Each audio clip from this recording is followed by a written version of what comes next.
All right, and we're live. So, welcome everybody to this remote interview. My name is Lisette, and I am interviewing people and companies doing great things remotely. And today, on the line, all the way from Singapore, I have PROJJAL GHATAK. And PROJJAL, you are the CEO and co founder of OnLoop. This is software that gives feedback in real time, but it's so much more than that. We're going to talk about that in just a second. And I want to start with our first question, which is what does your virtual office look like? And what do you need in order to get your work done?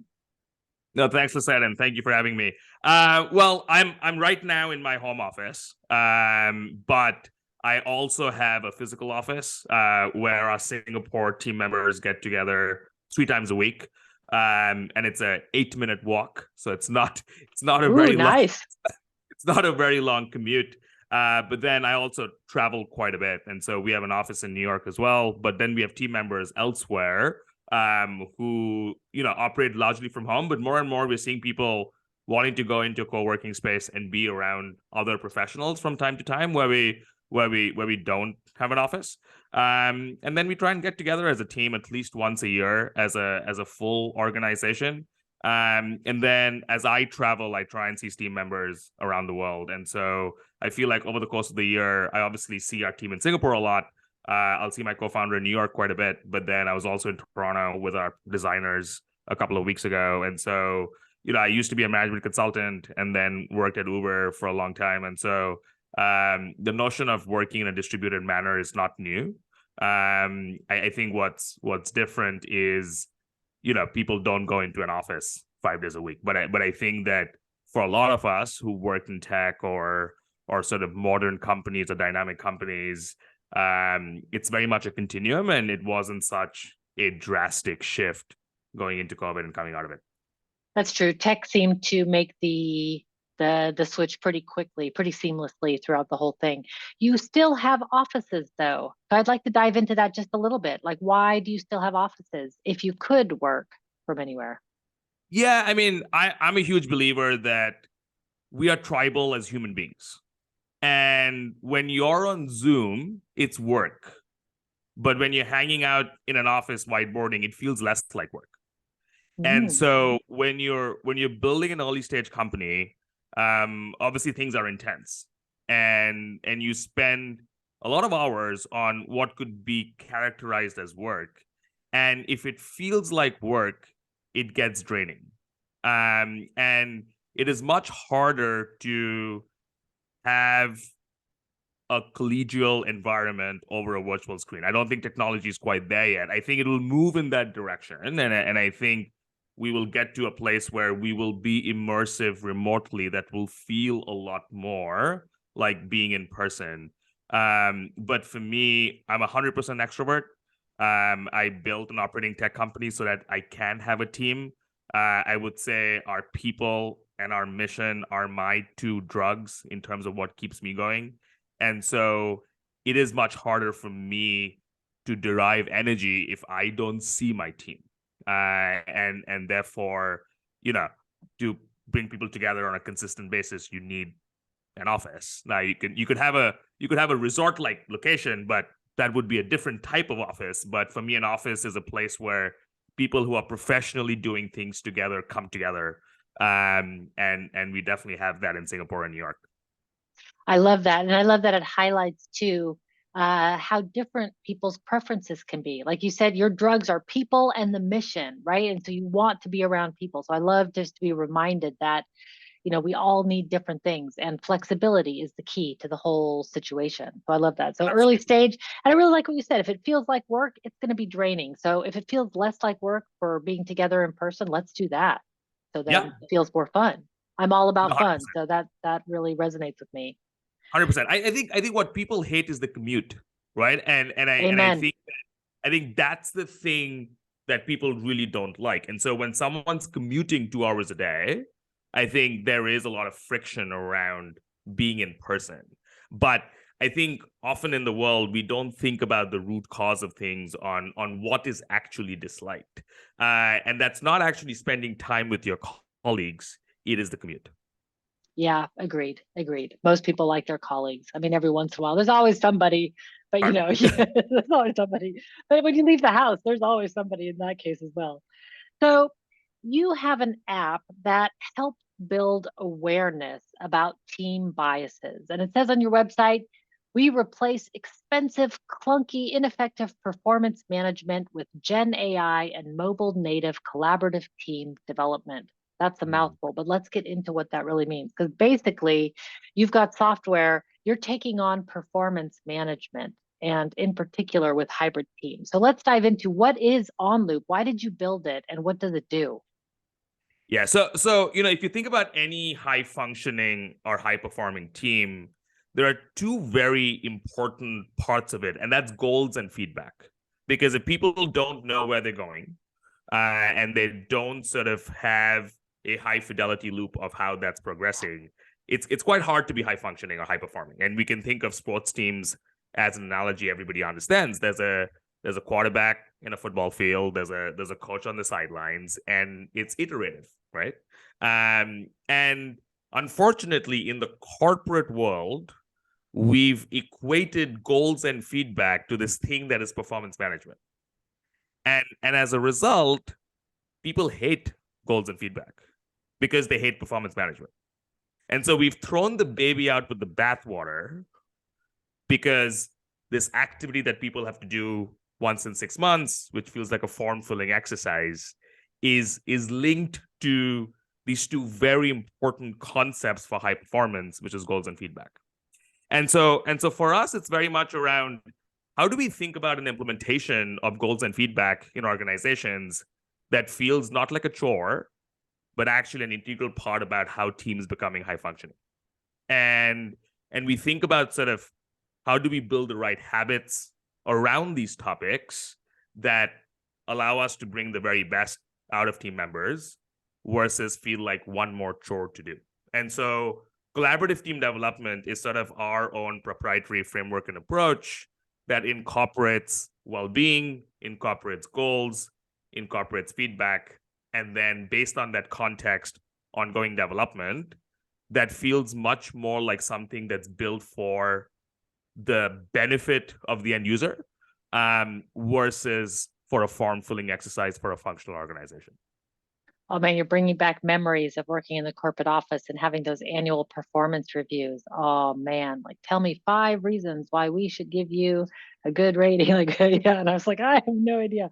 Okay, so how is yours different? How does it work?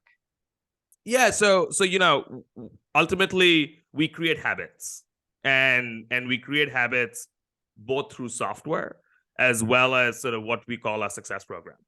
And so think about, I think the best analogy is if you have a population that's trying to get fit, think about the app as a gym and think about our success program as a personal trainer.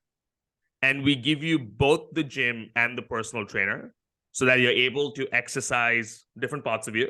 And different parts of you might be about measuring your productive capacity or well-being. It might be setting goals the right way at a per person level.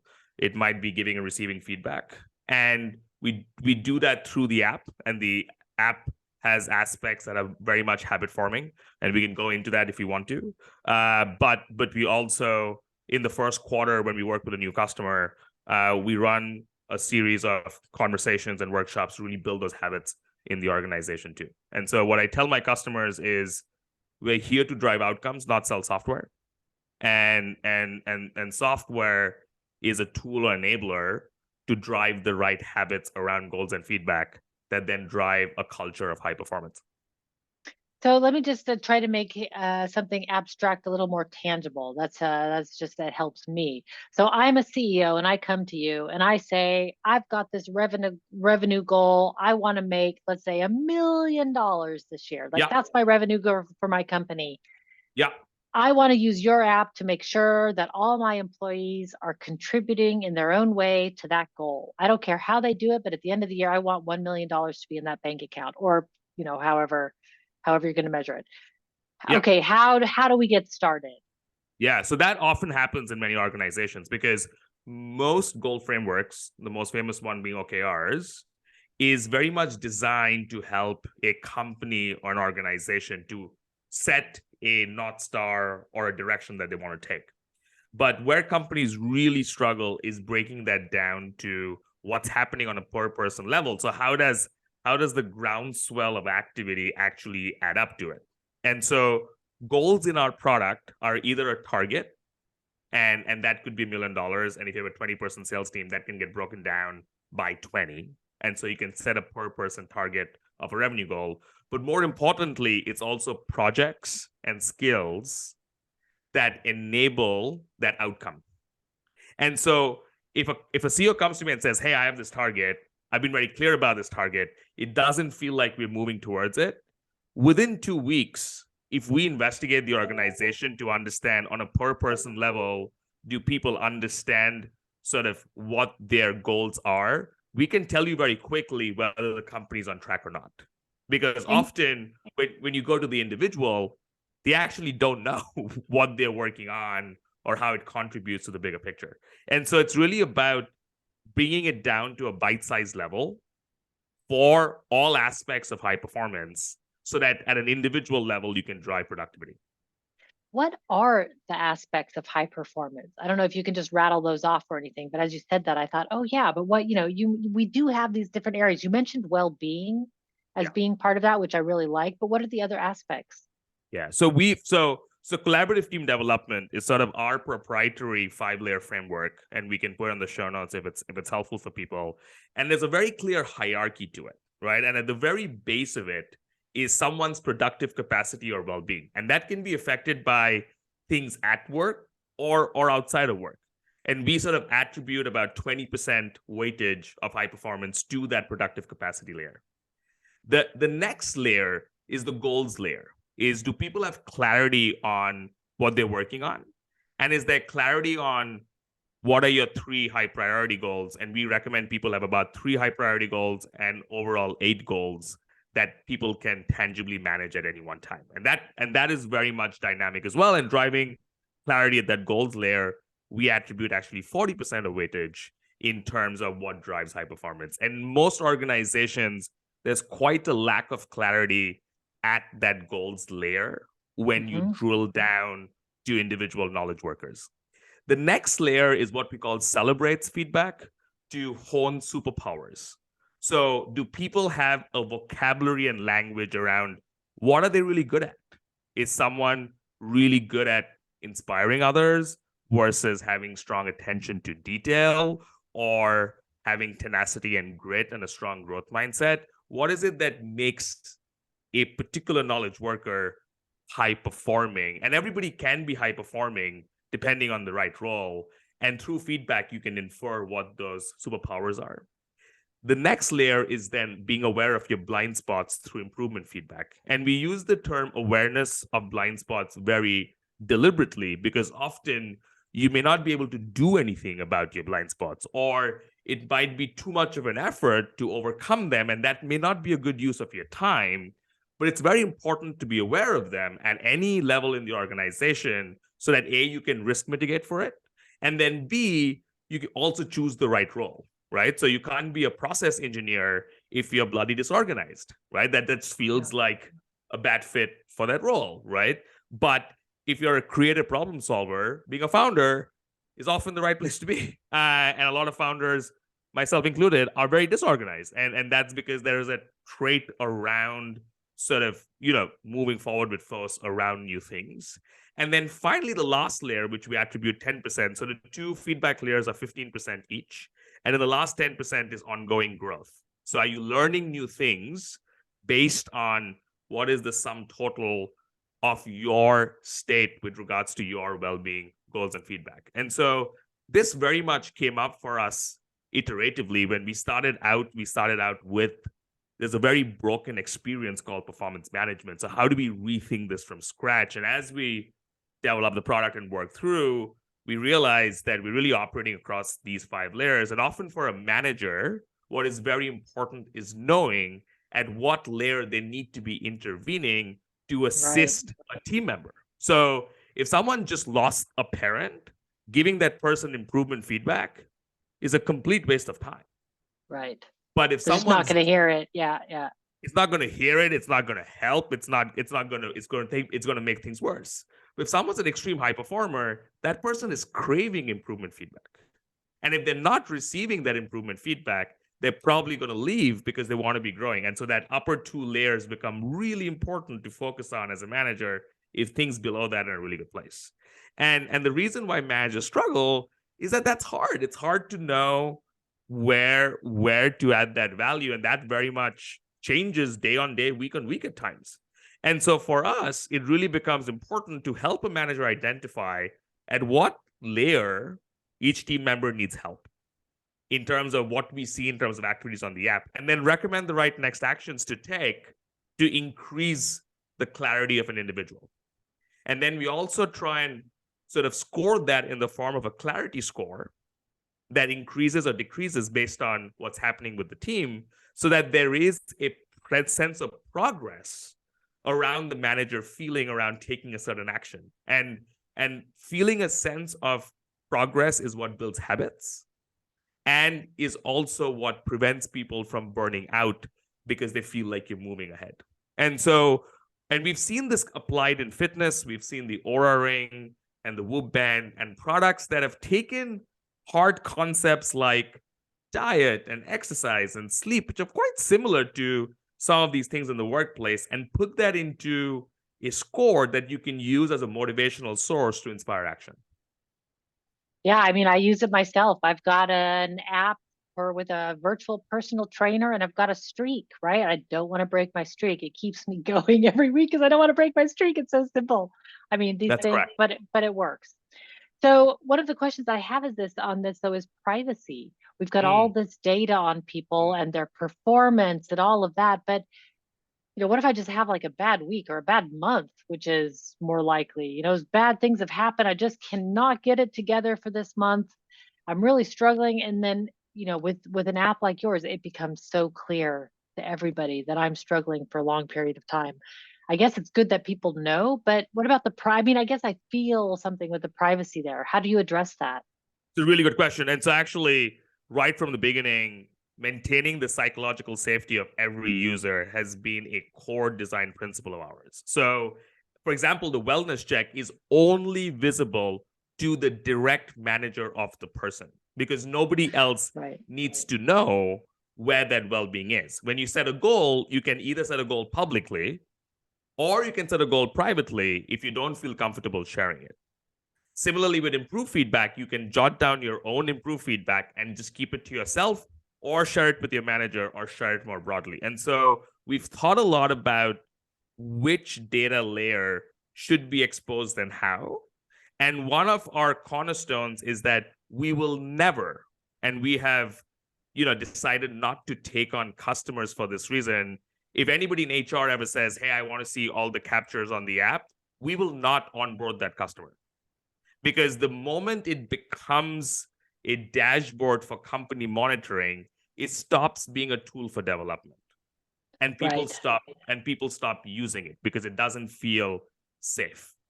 And if you want to be motivating people for high performance, we have to make them feel safe. And which is why also, we're not robots, right? And we cannot be managed and treated like robots. We're really, totally. And so for us, the end user and most importantly, the manager, but then the direct reports are who we build for.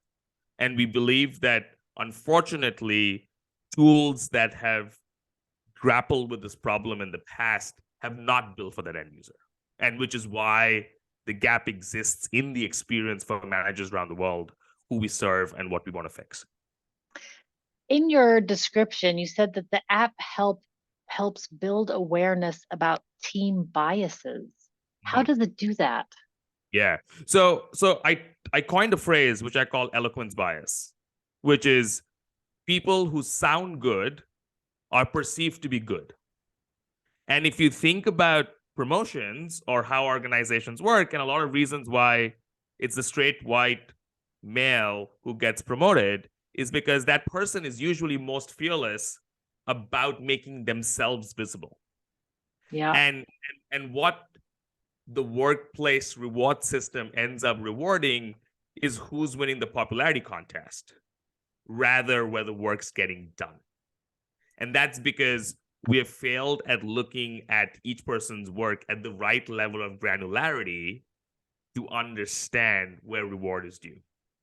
And so by bringing light to the targets, projects, and skills that each individual is working and progressing on, there's now better skim level data for managers to make the right decisions. Versus when people are writing paragraphs and paragraphs of performance reviews, that data is not skimmable at all. And so as a leader, when I ran 50-person teams, I used to unfortunately walk into a calibration room and have to make decisions based on what I remembered. And what you remember is who is visible. And that is the very basis of a lot of the gender gap and the injustices in the workplace. And so for us, it's very much about how that gets solved at a root cause, and that is shining light on the work so that the work is what gets sort of looked at and rewarded versus the popularity contest. Indeed. Yeah, I always felt that too. I had this whole I'm having all these feelings of like, I remember how unfair it was, that really popular person. Or if you're a junior person, you've done great things and nobody notices because you're quiet, right? You're just a quiet person. Yeah, indeed. Yes. I love that. Why did you decide to focus on hybrid teams? So I think that when a team is hybrid, what that effectively means is, and you can use the word distributed or you can use the word co-located. For me, a hybrid team is any team that is not in one single physical location 5 days a week. And when a team is hybrid, that number of data points a manager can infer is significantly reduced. And as a result, the need for technology to aid that understanding of what's happening with a team member is much more pronounced. So I'll give you an example. I was out with my team for lunch, and one of my team members just looked distracted the whole time. And eventually, when I asked her, is everything okay, she ended up opening up to me about a parent who's quite sick. Now, I would have never inferred that if I wasn't in person. Yeah. Because that's not going to come up in conversation. And most good managers have trained their observation ability to infer what's going on when they see people. And that ability to infer what's happening through sort of serendipitous conversation interactions is much more limited in a hybrid world. And therefore, we have to take a much more structured, but a non-chore-like approach to really understand what's happening with the team. And we therefore feel that if a team is hybrid, the pain of really figuring out what's going on and therefore aiding the ongoing understanding of each team member is harder and therefore needs to be supplemented by technology. I mean, I could argue with how you're speaking today that this would be very helpful in an in-person situation as well. I mean, given my experience, which was, admittedly 20 years ago, but still, given my experience, it doesn't sound like it's changed all that much when I'm talking with people there. What's the biggest pushback that you get from people in terms of trying this software? It sounds like a no-brainer to me. Like if you're using software to enable more visibility, less bias, more performance enhancement, why would you not do it? Yeah, I think there's a couple of things. One is, unfortunately, there's a lot of software that is sold with false promises. And there are people who make promises but don't live up to it. And so there's a lot of fatigue about tools that promise something and don't achieve them. And often because things like goals and feedback have a performance management sort of background in people's minds, people tend to have paranoia about, oh my God, this is now one more thing to fill up. And so we generally fight a perceptual hurdle to cross around educating the market or prospective user that this is actually a very, very different implementation of how goals and feedback are to be done, and is very much built for the person, not for the company primarily. And that takes a little bit of time. That's one. I think two is that you need to be talking to someone with an early adopter mindset. And so I define our ideal customer as a switched on leader who works in a dynamic organization who directly manages a team of 30 to 200 people.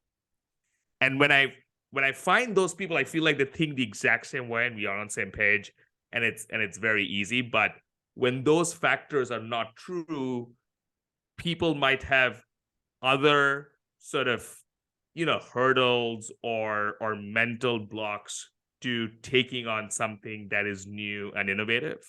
But what I've seen, and we now serve customers that range from the Singapore government to Beyond Meat to smaller creative agencies like Socialize in Dubai, the switched on leader looks the same no matter in what organization they work in.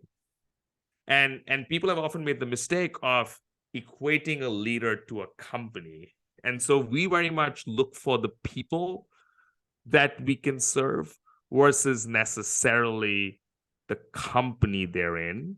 And we think about sort of how to take a team forward. And there might be an organization that might have different cultures even within the same org. And we often look for those leaders within organizations, and they can show up in product or in supply chain or in ops or in various places. But it's about finding those right leaders. And so it's quite a unique go-to-market, because people have typically sold into functional orgs like HR or IT or sales, or they've sold bottoms up, where they've have an individual and then the product spreads. Very few people have gone in middle in and said, we will go acquire middle managers and acquire people who run orgs. And so that's my most fun challenge. That's what keeps me up at night, because I think the product's at a place where it's working and it's clear across a range of customer groups, about how you then turn that into a predictable customer acquisition machine. Yeah, that's indeed trying to find the switched on leaders, the ones who really care about their teams as people, as performers, yeah, as a team. Yeah, it's a few and far between, but not rare, right? It's not rare. It's just like going to a thrift store. You have to look for the good stuff. Yeah, and you can find signs in where they work, where they've gone to school, like things they say. Like there are markers, but it's you won't get it from a database by just putting in 5 filters and spitting out a list of people. Right. But there are and I can look at LinkedIn profiles and assess quite quickly whether it has the markers or not. I just haven't figured out how to write an algorithm that does that at scale yet. Right. That's the next thing. But getting it working manually, that's version 1. After that, putting the system in place, that's a fun problem to solve. Love it. All right. So we're reaching the end of our time. I've got a couple of questions, really easy ones. The first one is for leaders who are just starting out. You found a switched on leader. So what is your best advice for them to prepare getting OnLoop, right? Because they're of course going to go to you. They're going to get OnLoop. But what's your number one advice for, like, how would you prepare a leader for starting this change?